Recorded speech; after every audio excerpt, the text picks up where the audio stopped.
Good morning. आज का जो हमारा टॉपिक है, हमने थोड़ी मिक्स में क्लास करेंगे क्योंकि कंप्लीट रीड के एग्जाम स्टार्ट होने वाले हैं और जो स्टूडेंट सीईटी का दे चुके हैं वो मेंस देंगे, उनके लिए भी इम्पोर्टेंट है और आरएस की भी प्री के लिए भी ये बहुत ही महत्वपूर्ण क्वेश्चन है। इस तरह के क्वेश्चन आते हैं, उनको आप थोड़ा सा आसपास के क्वेश्चन, मान लीजिए इस तरह का क्वेश्चन नहीं पूछे रहे लेकिन इसके आसपास से जरूर क्वेश्चन बनता है। जैसे हमारा करंट का आज का क्वेश्चन था, कौन से देश ने यूरो को अपनी करेंसी के रूप में अपना लिया है। ऐसा कौन सा देश है जिसने यूरो को अपनी करेंसी के रूप में, करेंसी मीन्स मुद्रा के रूप में अपना लिया है, तो यह देश है क्रोएशिया। कौन सा देश है? क्रोएशिया। क्रोएशिया। अब देखिए, क्रोएशिया देश है वो दक्षिण पूर्वी यूरोप का हिस्सा है। दक्षिण पूर्व का यूरोप का हिस्सा है। सीधा सीधा क्रोएशिया कहाँ आता है, कौन से महाद्वीप में पड़ता है? तो यूरोप महाद्वीप में पड़ता है। सेकंड क्वेश्चन की जो क्रोएशिया है, जिसके जो मतलब यहाँ का जो पहाड़ और पर्वत है वो बड़े सुंदर तरीके से है। जो यहाँ के सुंदर कक्कड़ पत्थर है, समुद्र का जो इसका एरिया लगा हुआ होता है वो बड़े सुंदर कक्कड़ पत्थरों से निर्मित होता है और सुंदर पत्थर कक्कड़ों से निर्मित होने के कारण ये बहुत ही चर्चित देश रहा है यूरोशिया।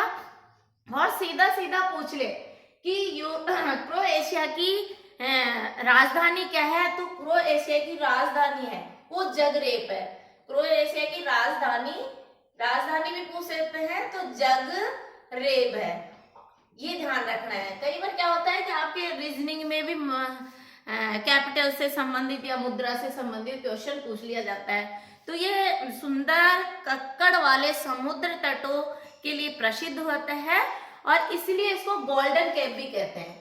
क्रोएशिया को क्या कहा जाता है? Golden cape. Golden cape. और गोल्डन केप कहा जाने का जो मेन उद्देश्य है कि इस तरह की इसकी पत्थरों से, पानी से इस तरह की बनावटी बननी हुई है तो बड़ी सुशोभित है, सुंदर लगती है, इसलिए इसको गोल्डन केप का नाम दिया गया है। यदि ये पूछ ले कि इसकी राजधानी क्या है तो जगरेब इसकी राजधानी है। ये किस महाद्वीप में पड़ता है? तो यूरोप महाद्वीप में पड़ता है। और यदि मुद्रा भी पूछ ले तो क्रोएशिया की मुद्रा क्रूना है। क्रोएशिया की मुद्रा क्रूना है। अब देखिए, मेरा जो उद्देश्य था कि जो आरएस की तैयारी कर रहे हैं वो 10 साल के पेपर के आसपास को तैयार करते हैं, तो मुझे नहीं लगता कि उनका पेटी क्लियर नहीं होता, बल्कि 60% उसका मेंस भी क्लियर हो रहा है। यदि जो एसएससी की तैयारी करते हैं तो उनका करंट में तो ये चीजें बेसिक पूछी जाती है और रीट वगैरह में तो सीधा सीधा क्वेश्चन पूछा जाता है, ज्यादा डीपली नहीं पूछा जाता है। वो बाकी सीईटी में भी इंडियन का और इंटरनेशनल का करंट पूछा जाएगा, राजस्थान का थोड़ा कम पूछा जाता है। करंट की बात कर रहे हैं तो इस तरह से आप क्वेश्चन थोड़ा सा तैयार करें अपने आप को। नेक्स्ट क्वेश्चन है, यहाँ तक क्लियर? इसी क्वेश्चन में अपने 5 क्वेश्चन बन गए। देखिए, कौन सा देश यूरो को अपनी करेंसी के रूप में अपना लिया है? फर्स्ट क्वेश्चन हो गया क्रोएशिया। क्रोएशिया की राजधानी जगरेब। क्रोएशिया की मुद्रा क्रूना। क्रोएशिया को किस महाद्वीप में जाना जाता है? यूरोप में। क्रोएशिया को दूसरा नाम गोल्डन केप के नाम से, क्योंकि यहाँ की जो सुंदर कक्कड़ पत्थर और समुद्र से इस तरह से बना हुआ है, इसलिए इसको बहुत सुंदर की वजह से इसको गोल्डन केप कहा गया और एशिया महाद्वीप। नेक्स्ट क्वेश्चन है, किस भारतीय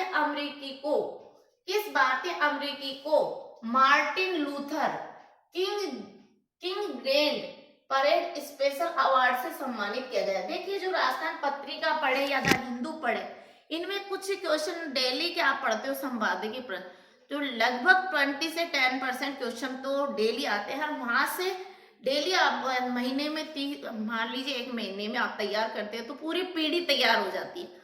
और यदि करंट को आप पढ़ेंगे तो पूरी पीढ़ी आपकी जो करंट है वो पूरी पीढ़ी ही आपको हो जाएगी, इसलिए थोड़ा सा ध्यान दें।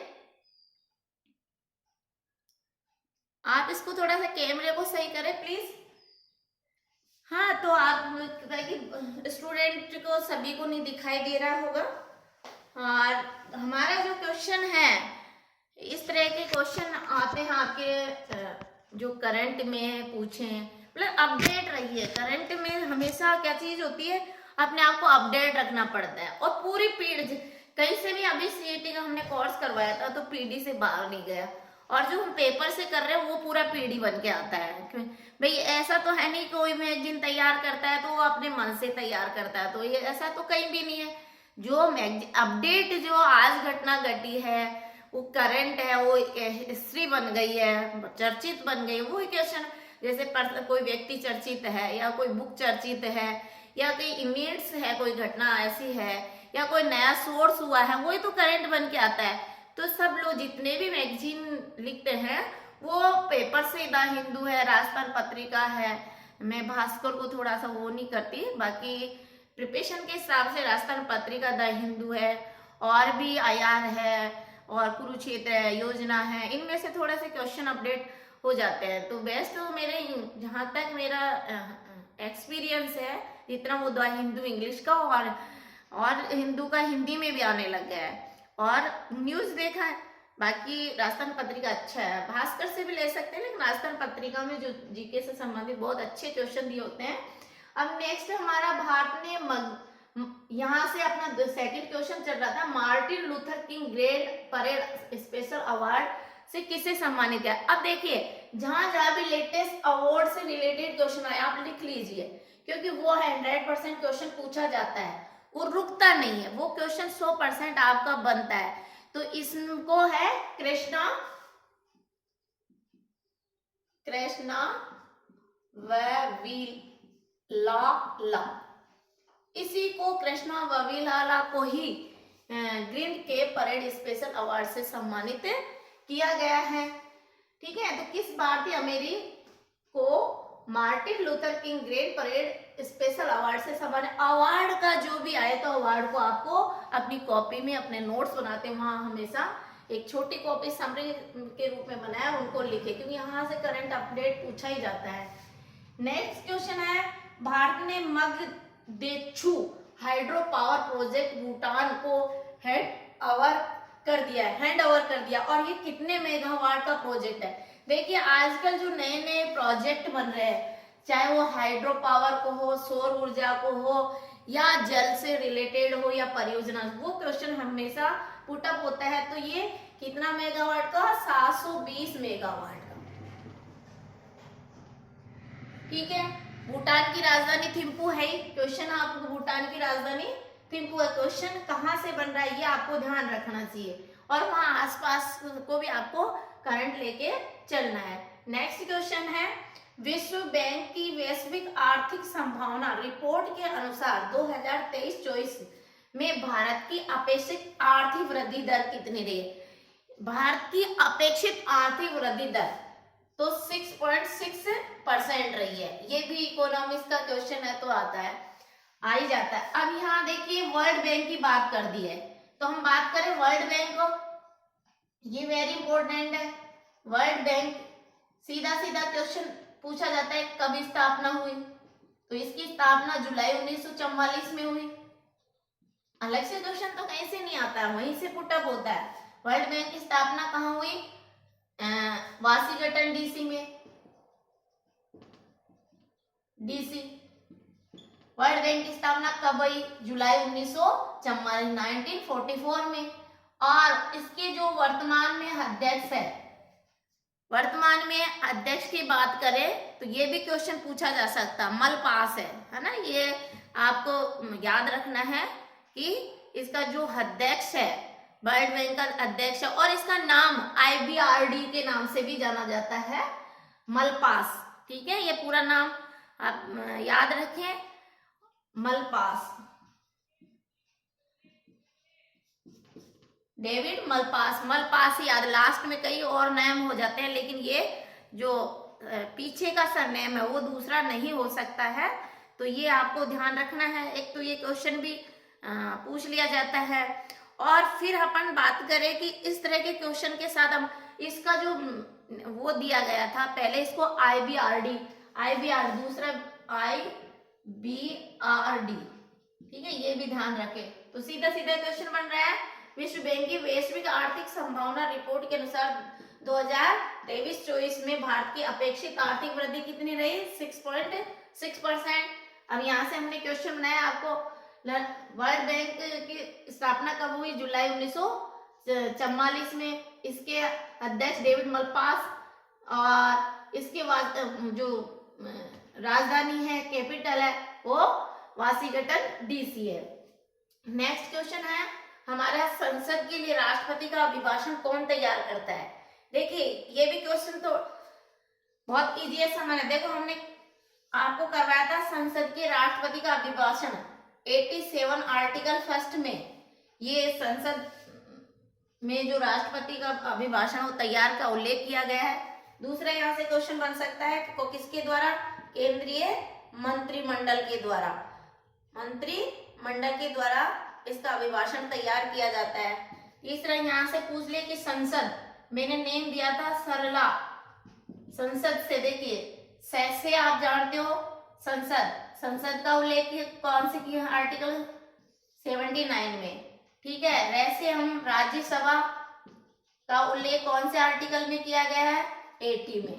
और ला से लोकसभा, लोकसभा का उल्लेख कौन से किया गया है? 81 में। तो हम थोड़ा सा पढ़े तो उसको आसपास, तो संसद का भी क्लियर हो गया कि संसद किन व्यक्तियों से मिलकर बनती है? 3 से मिलकर बनती है। इनके 3 नंबर 1 राष्ट्रपति, नंबर 2 लोकसभा और राज्यसभा, इन तीनों से मिलकर संसद का निर्माण होता है। संसद का उल्लेख आर्टिकल 79 में किया गया है। वैसे राज्यसभा 80 में और ला से लोकसभा 81 में। तो ये याद रखना है। अभिभाषण कौन तैयार करता है? केंद्रीय मंत्रिमंडल के द्वारा अभिभाषण तैयार किया जाता है। यहाँ अभिभाषण का आर्टिकल अगर पूछ ले तो 87 फर्स्ट में इसके उल्लेख किया गया है। तो देखो करंट के मैंने आज ही राजस्थान पत्रिका से क्वेश्चन पुटअप किए थे और लिए हैं, और ये आपके कहीं न कहीं एक क्वेश्चन तो टच होगा कंपटीशन में। अब देखिए जिस तरह से क्वेश्चन बन के आते, करंट को तो अपने अपडेट रहना ही है। आसपास के, अब मान लीजिए WTO पूछ लिए, वर्ल्ड बैंक से WTO की full form World Trade Organisation, जिसकी स्थापना हुई थी 1 जनवरी 1995 में, 1 जनवरी 1995, और इसका मुख्यालय जेनेवा में, ठीक है। और देखिए और भी क्वेश्चन अब आपको इसमें मैं एक इंटरनेशनल की जितने भी ऑर्गेनाइजेशन है, संगठन है, उनको अलग से इसमें UNO है ना, तो और भी IMF है, जितने भी इंटरनेशनल संगठन है उसको अलग से करवाएंगे। अगर आप चाहें तो स्क्रीनशॉट ले सकते हैं, और इस तरह से आप अपने आप को तैयार करें। कम से कम 8 घंटे तो स्टडी करें। आप 6 घंटे स्टडी कर रहे हैं तो 2 घंटे लिख के उनको कि आपने क्या याद किया है, ये ध्यान रखें। अब मान लीजिए आपको सीधा क्वेश्चन है नेपाल, नेपाल के राष्ट्रपति कौन है? नेपाल के राष्ट्रपति कौन है? सीधा ही क्वेश्चन पूछ रहे हैं तो विद्या देवी भंडारी, नेपाल के राष्ट्रपति विद्या देवी भंडारी, ये तो नेपाल के राष्ट्रपति। अब मान लीजिए प्रधानमंत्री पूछ ले तो प्रधानमंत्री पुष्प कमल दहल, नेपाल के प्रधानमंत्री पुष्प कमल दहल, नेपाल के प्रधानमंत्री पुष्प कमल दहल। नेपाल के प्रधानमंत्री कौन है? पुष्प कमल दहल, पुष्प कमल दहल। और यदि मुद्रा भी पूछे तो नेपाली रुपया। अब मैंने कहीं अलग से नहीं लिए, जहां से आपका करंट है उसका आसपास ही आपको करंट बनाया है। अब देखिए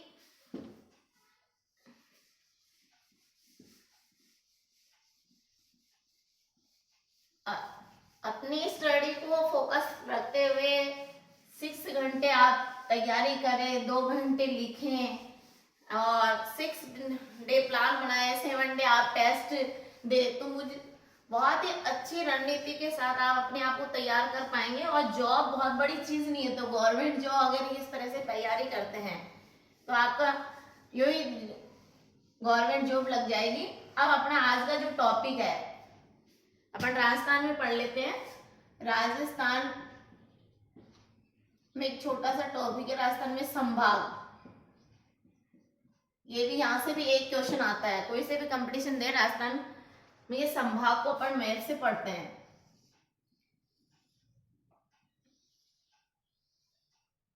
रटना नहीं है, कोई भी चीज समझना है, ठीक है।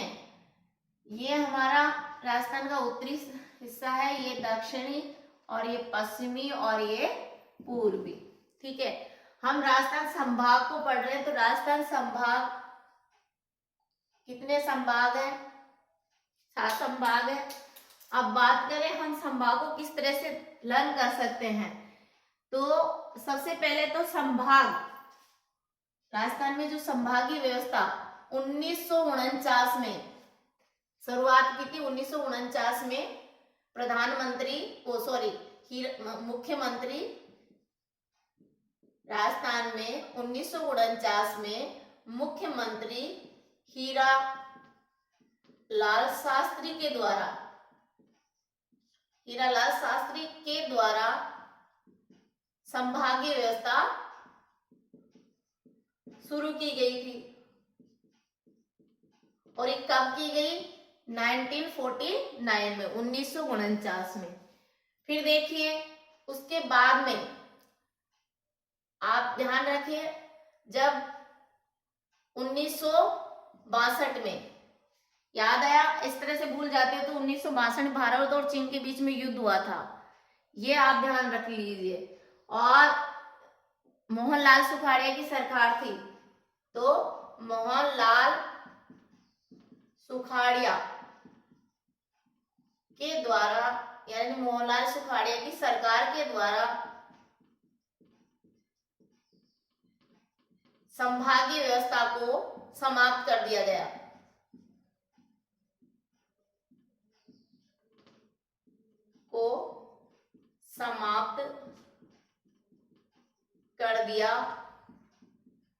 गया।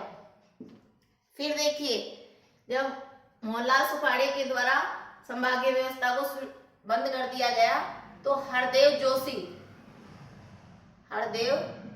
जोशी की सरकार ने पुनः संभागीय व्यवस्था को शुरू किया। ये तो संभागीय व्यवस्था कहाँ से शुरू होती है? और उस समय अजमेर संभाग था और कुल 6 संभाग थे, लेकिन 4 जून 2005 को, देखो 4 जून एक दिन, तो ये याद है, 4 जून 2005 को भरतपुर को 7वां संभाग बनाया गया, ठीक है।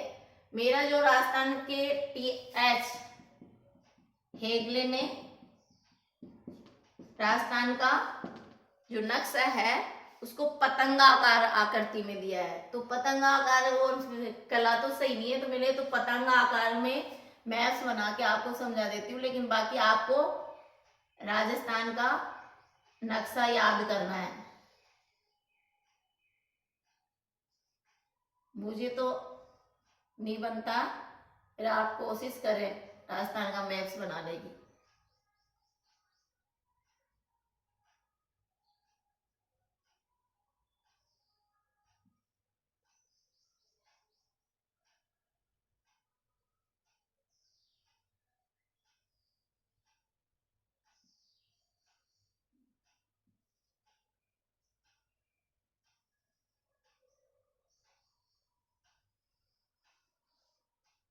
ये नक्शा मान लीजिए, ठीक है। इसमें अपन राजस्थान के संभाग को पढ़ेंगे।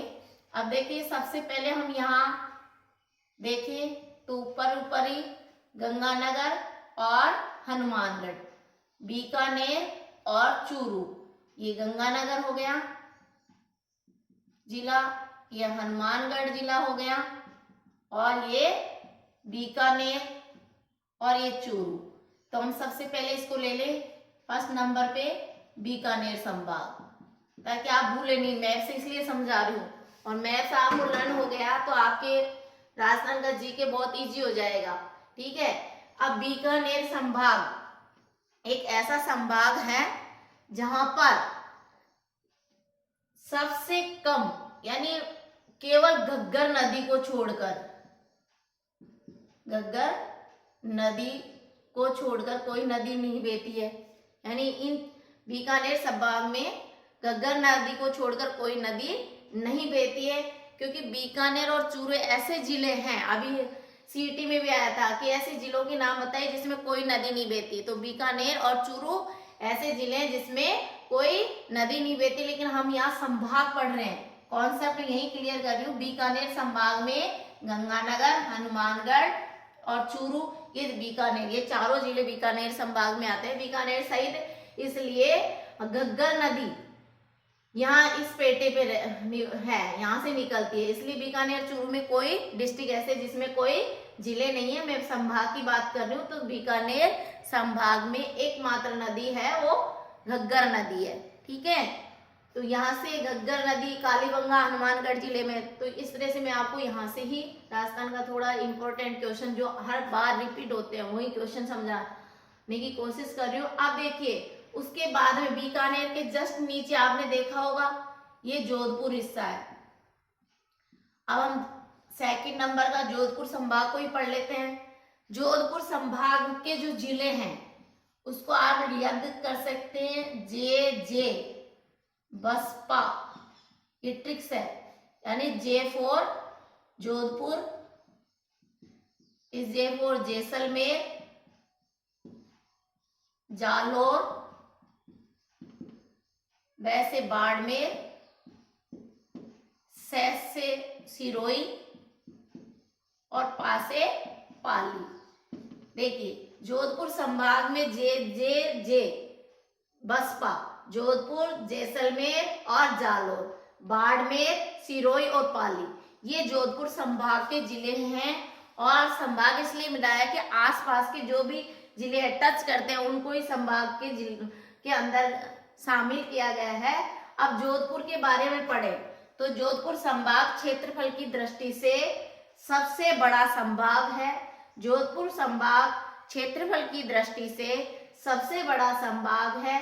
जोधपुर संभाग में सबसे कम साक्षरता पाई जाती है, ये भी क्वेश्चन ध्यान रखना है आपको। जोधपुर संभाग में सबसे कम साक्षरता पाई जाती है। अब देखिए जोधपुर, अब यहाँ पे हमारा यहाँ तक जैसलमेर, बाड़मेर, जालोर, सिरोही तक और ये पाली तक हमारा कम। अब आता है तीसरा संभाग है उदयपुर। उदयपुर संभाग के जिले उदयपुर, उदय का प्रताप, उदयपुर का प्रताप यानी गिरा, उदयपुर का प्रताप गिरा। तो देखो इसको अपन इसका ऐसे याद करें और बिल्कुल इसी एरिया के जिले लगेंगे। सबसे पहले उदयपुर, राजसमंद, ठीक है, डूंगरपुर, बांसवाड़ा, प्रतापगढ़ और चित्तौड़गढ़।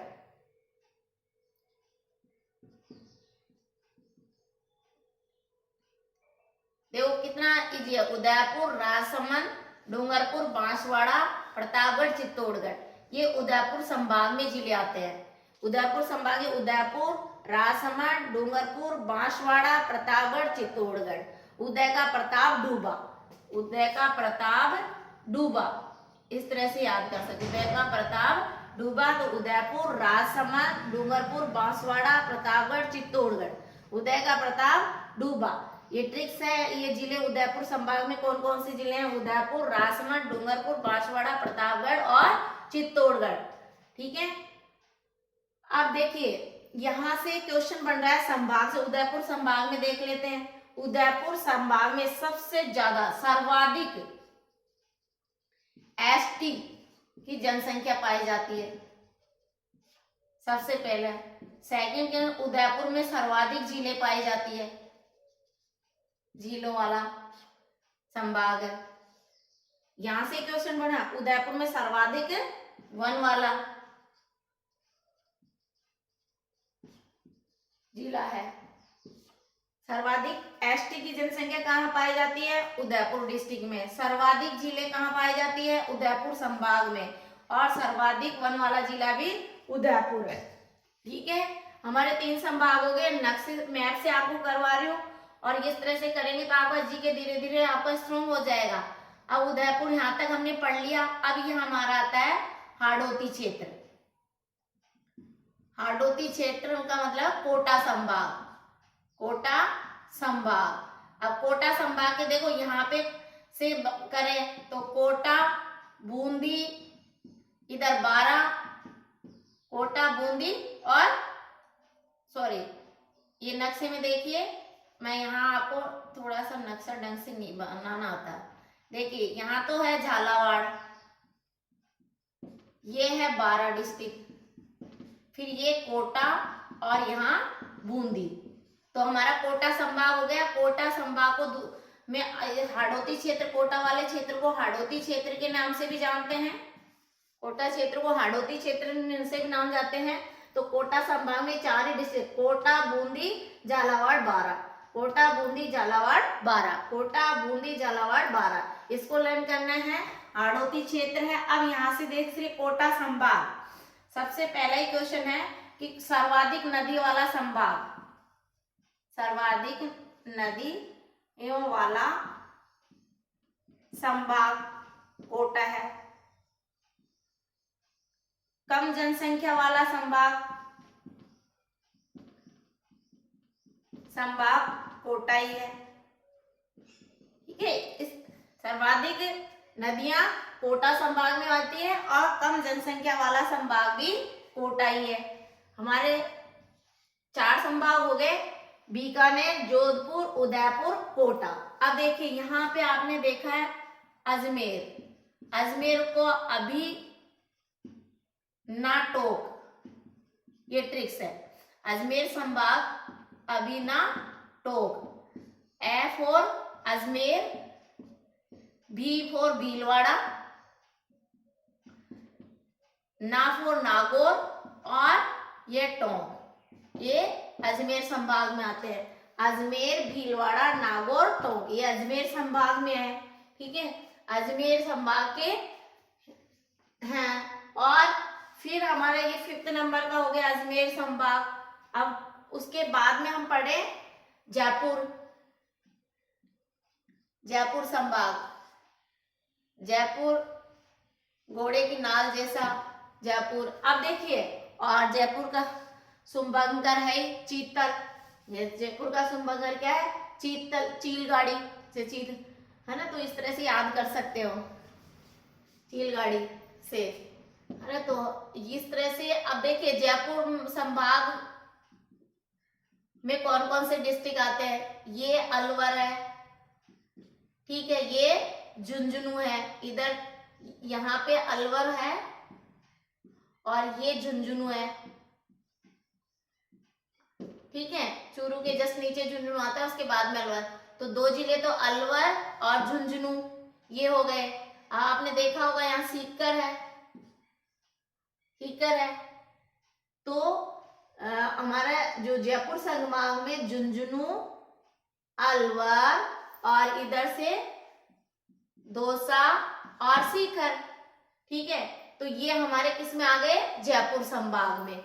सीकर, झुंझुनू, अलवर, दौसा, ये जयपुर संभाग में आ गए। सीकर, झुंझुनू, अलवर, दौसा, जयपुर संभाग में। ठीक है, अब जयपुर संभाग में को क्वेश्चन यहाँ से यदि क्वेश्चन पुटअप होता है तो पहला ही सर्वाधिक जनसंख्या वाला संभाग, सर्वाधिक जनसंख्या वाला संभाग कौन सा है? जयपुर संभाग है। सर्वाधिक जनसंख्या वाला संभाग जयपुर संभाग है। सर्वाधिक एससी की जनसंख्या वाला संभाग जयपुर है। सर्वाधिक एससी की जनसंख्या वाला संभाग जयपुर है। और सर्वाधिक साक्षरता वाला संभाग जयपुर है। सर्वाधिक साक्षरता वाला संभाग जयपुर है। क्वेश्चन ये हमारा 6 संभाग हो गया जयपुर, और 7 संभाग है। आप इसकी स्क्रीनशॉट ले सकते हो। अलवर के जस्ट नीचे कौन सा डिस्ट्रिक्ट आता है? भरतपुर। तो हमारा जो लास्ट 7वां संभाग था, 7वां संभाग कब बना था? 4 जून 2005 में 7वां संभाग बना। 7वां संभाग भरतपुर, और भरतपुर से आप चले जाइए, भरतपुर के बाद में कौन सा आता है? डिस्ट्रिक्ट धौलपुर। धौलपुर के नीचे सवाई माधोपुर और करौली, ये किस संभाग में आते हैं? भरतपुर संभाग में। भरतपुर संभाग में धौलपुर, करौली, सवाई माधोपुर, धौलपुर, करौली, सवाई माधोपुर, जो पूरे कौन से एरियाज कहलाते हैं?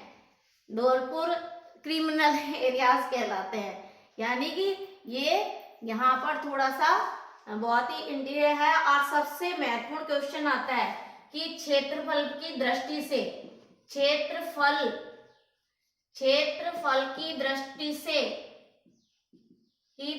से सबसे छोटा संभाग कौन सा है? भरतपुर संभाग। और अपन भरतपुर संभाग की बात करें, भरतपुर संभाग में कौन कौन से जिले आ गए? धौलपुर, करौली, सवाई माधोपुर, धौलपुर, करौली, सवाई माधोपुर। तो क्षेत्रफल की दृष्टि से सबसे छोटा जिला कौन सा है? कौन सा जिला है? धौलपुर, जिसका क्षेत्रफल 30-33 वर्ग किलोमीटर है, ये ध्यान रखना। इसलिए क्षेत्रफल की दृष्टि से सबसे छोटा संभाग कौन सा बना है? भरतपुर। राजस्थान की जो पतंगा आकृति का नेम किसने दिया? टी.एच. हेगड़े ने। तो क्लियर, पहला हमारा देखिए बीकानेर, जोधपुर, थर्ड उदयपुर, फोर्थ इधर देखिए कोटा, फिफ्थ अजमेर, सिक्स जयपुर और 7 भरतपुर। ये हमारे राजस्थान के संभाग थे और इसको हमने मैप से आपको समझाया। अब देखिए यहाँ से अगर क्षेत्रफल की दृष्टि से पूछे, आप इस चाहे तो स्क्रीनशॉट क्या पूरा थोड़ा सा मैंने मैप से समझाने की कोशिश की है, तो थोड़ा सा आपको क्लियर नहीं दिखाई दे रहा होगा, तो हम आपको एक बार रिवीजन में बता देती हूँ उसका भी, सीधा सीधा किस तरह से क्वेश्चन पूछेंगे।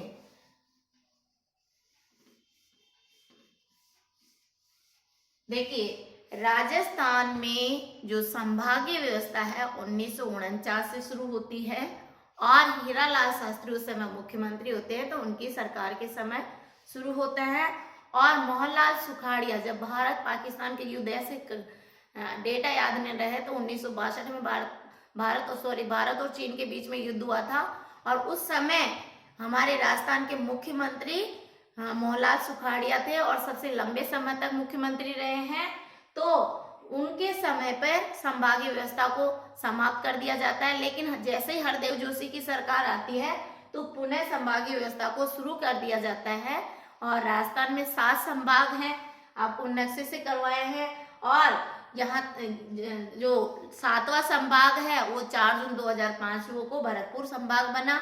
और जनसंख्या की दृष्टि से सबसे बड़ा संभाग है जयपुर, क्षेत्रफल की दृष्टि से सबसे बड़ा संभाग है जोधपुर, क्षेत्रफल की दृष्टि से सबसे छोटा संभाग है भरतपुर, जिसका 0 पॉइंट क्षेत्रफल तो 3033 वर्ग किलोमीटर है। आप शॉर्ट में 30-33 से याद रख सकते हैं और परसेंट में 0.83% इसका क्षेत्रफल ओवरऑल में करें। और अब आता है क्षेत्रफल की दृष्टि से, ये भी क्वेश्चन पूछ लिया जाता है। क्षेत्रफल की दृष्टि से, क्षेत्रफल की दृष्टि से सबसे बड़े जिले, राजस्थान के सबसे बड़े जिले, राजस्थान के सबसे बड़े जिले, या तो 4 पूछेगा या 3 या 2 या 5 भी पूछ सकते हैं। तो क्षेत्रफल की दृष्टि से जैसलमेर, इसका क्षेत्रफल है 38,401 वर्ग किलोमीटर, ठीक है। उसके बाद में जोधपुर,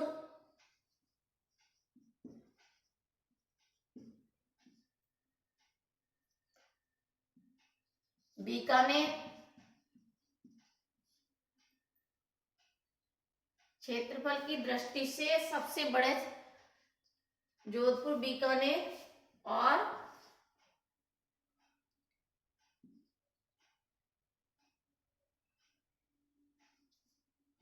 क्षेत्रफल की दृष्टि से जैसलमेर हो गया, जोधपुर हो गया, बीकानेर हो गया।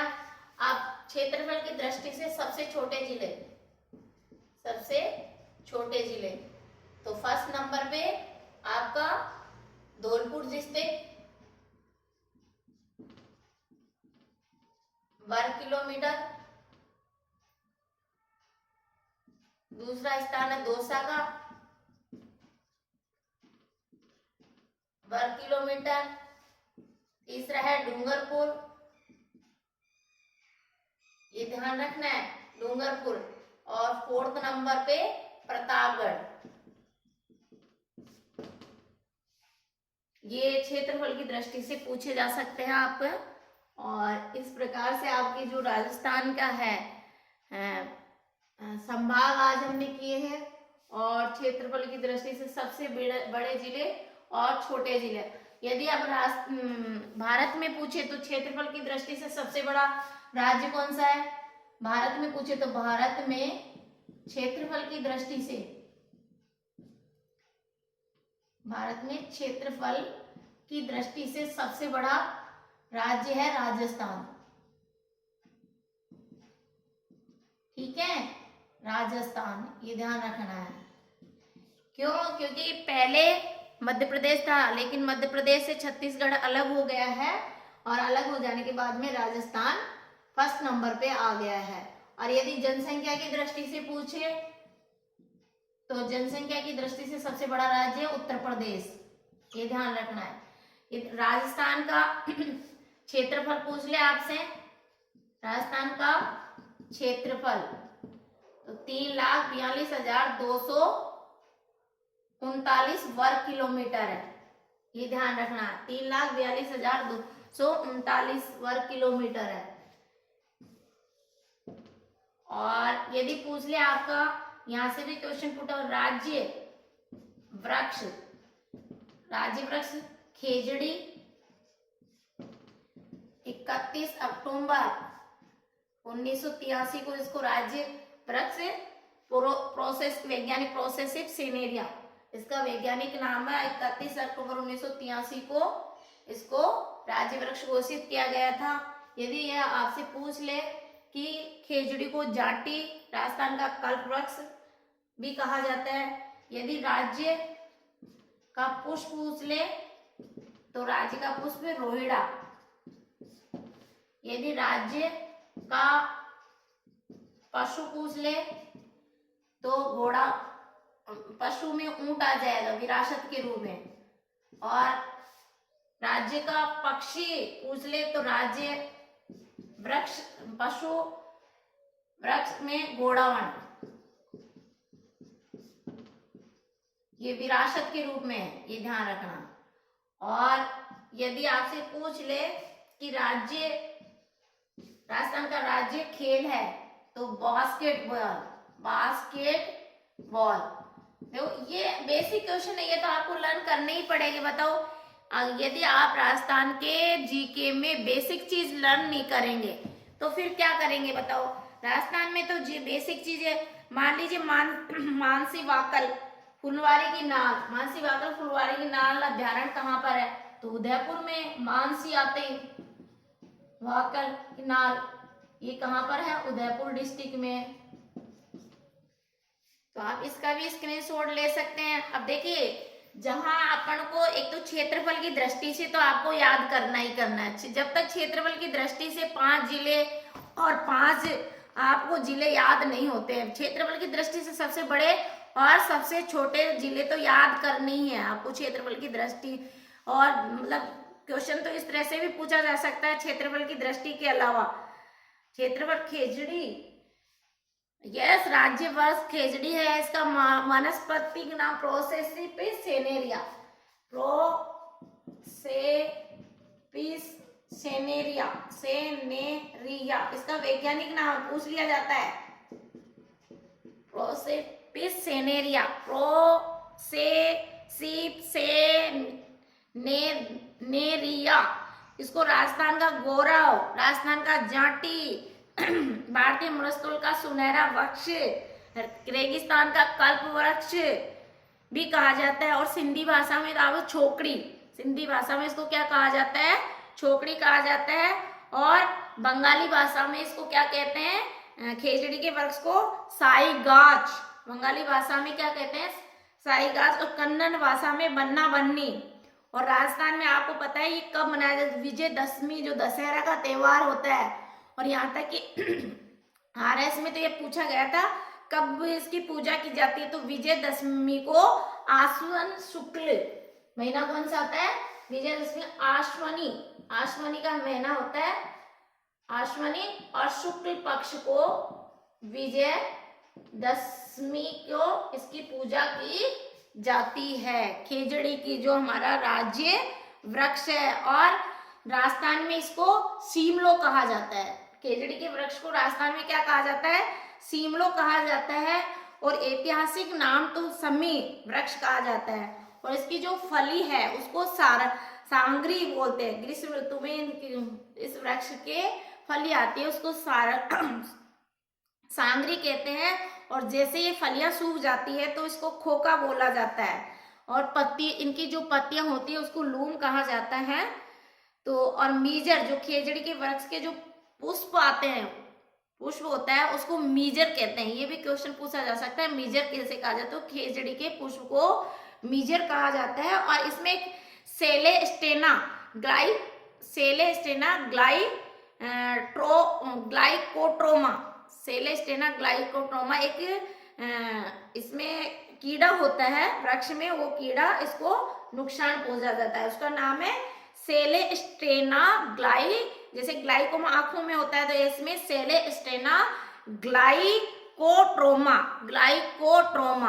ये इसमें एक कीड़ा होता है पेड़ खेजड़ी के वृक्ष में, और ये पत्तियों को खा जाता है। तो हम राजस्थान का क्षेत्रफल की दृष्टि से करें तो ये 4 जिले हैं आपको, जैसलमेर, फिर बाड़मेर, सबसे बड़े जिले जैसलमेर, बाड़मेर, बीकानेर और जोधपुर, 4 जिले पूछिए। तो अब यहाँ इस तरह से दे दिया तो आप क्या करेंगे इसको संगत, तो जैसलमेर, बाड़मेर, बीकानेर और 4th नंबर पे आएगा जोधपुर।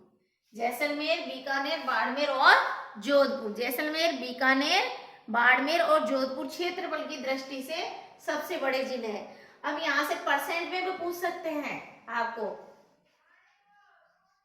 देखिए इसका क्षेत्रफल भी आपको रटना है। जैसलमेर का 38,400 है, तो बाड़मेर का कितना हो जाएगा 28,387।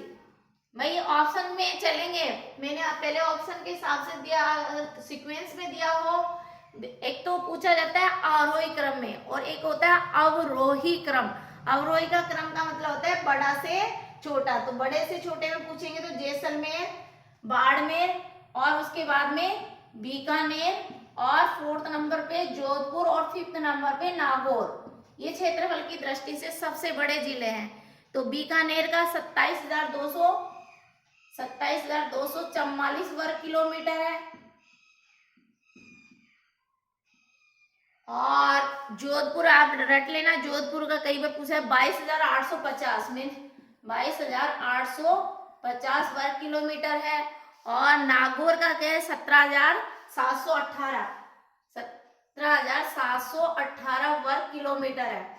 प्रतापगढ़ का तो 4449 है, ये 449 से याद करें। 444 प्रतापगढ़ जिले का 444 याद कर सकते हैं। डूंगरपुर